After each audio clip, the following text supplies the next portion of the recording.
हिंदी पट्टी के दो स्टेट की बात करता हूं, उत्तर प्रदेश और बिहार। 80-40 120 सीटें हैं। नहीं, यहां आपके मुताबिक यहां आपके मुताबिक कांग्रेस की सियासी हैसियत के मुताबिक कितनी सीटें कांग्रेस को यहां पर मिलनी चाहिए, कितनी मिलनी चाहिए? देखिए, इस चीज का फैसला समाजवादी पार्टी कांग्रेस जो उनके अपने गठबंधन है वो करेंगे, लेकिन मैं इतना जरूर कहता हूं कि कांग्रेस पार्टी को जो भी वहां पर सीट मिलेंगी वो प्लस ही होंगी, माइनस तो नहीं होंगी। आज उनके पास ठीक है, मैं अनुप्रिया जी से पूछ लेता हूं। अनुप्रिया जी, चर्चा बहुत हो रही है कि नीतीश कुमार फिर से पाला बदलने वाले, यहां जाएंगे वहां जाएंगे, मैं उस पर नहीं जाना चाह रहा, लेकिन यह बताइए कि जेडीयू भी बिहार में, चूंकि अब आप गठबंधन में आरजेडी के साथ, जेडीयू भी एक बड़ी स्टेक होल्डर है, आप कांग्रेस को कितनी सीटें देना चाहेंगी? प्रत्युष जी, आप मेरे को समय दें। आ रहा हूं, संजय सरकार जी, आ रहा हूं, आपके पास भी आ रहा हूं।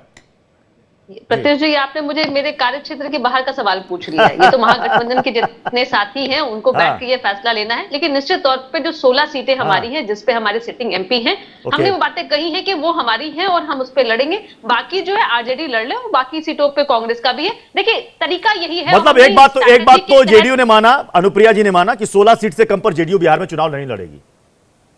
16 से कम नहीं। अगर मान लीजिए आपको 13 या 14 करना पड़ा तो इतना समझौता, कंप्रोमाइज जेडीयू कर लेगी, अगर आरजेडी ने ज्यादा मांग लिया तो।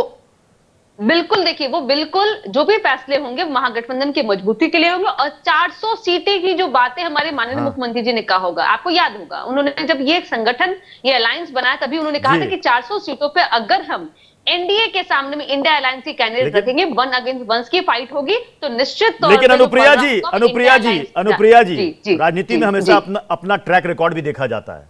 जेडीयू का ट्रैक रिकॉर्ड 2014 में क्या था? 38 सीटें में आपने चुनाव लड़ा, सिर्फ 2 सीट जीत पाए। आप जब बीजेपी के साथ आते तभी आपको फायदा होता है। नहीं प्रत्युष जी, आपने 14 जरूर याद करा दिया, लेकिन 15 आप भूल जाते हैं। देखिए, बिहार में महागठबंधन, मैं लोकसभा चुनाव की बात कर रहा हूं, मैं लोकसभा चुनाव की बात कर रहा हूं। देखिए प्रत्युष जी, 2014 आप याद होगा कि 2 करोड़ रोजगार, गरीबी मिटाएंगे, आय दुगनी होगी, कई बातें हुई थी ना। देखिए, आप उस दौर से तो हम सभी निकले हैं ना, 10 साल के तो गवाह हम भी हो गए हैं, और 10 साल के कार्यकाल में क्या चीजें हुई आपको पता है। लेकिन मैं बता दूं कि एनडीए के अंदर जो सवाल आप मुझसे पूछते हैं, अभी भी आपने पूछा अजय जी से, लेकिन उन्होंने कहा, अजय जी को यह भी नहीं पता है कि उनकी एक सीट जो चाचा भतीजा की माथा फुटअव्वल चल रही है, और सभी दोनों कहते हैं कि जिसके सर पे हाथ रखेंगे मोदी जी वो चुनाव लड़ेंगे, लेकिन दोनों में टशन चल रहा है। डॉक्टर अजय दिखाने का प्रयास, डॉक्टर अजय, अब पूछिए, अब दीजिए जवाब। मतलब अब एक सीट, मतलब दूसरे के आंगन में ताक झांक करना बड़ा आसान है, लेकिन अपना आंगन नहीं देखा जाता।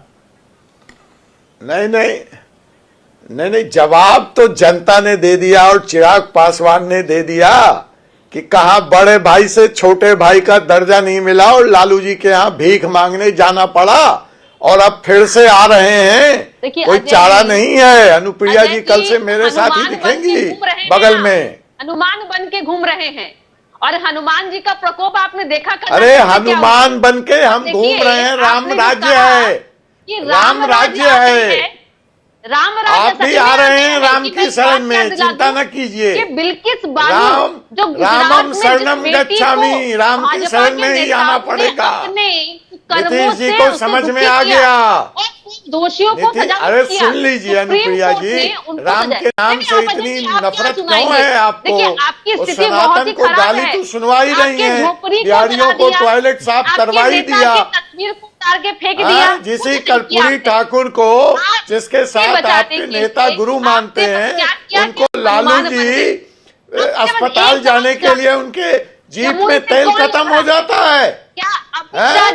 जिसके नाम पे राजनीति करते हैं समाजवाद की, उस आदमी को इलाज तक नहीं करा सकते आप लोग।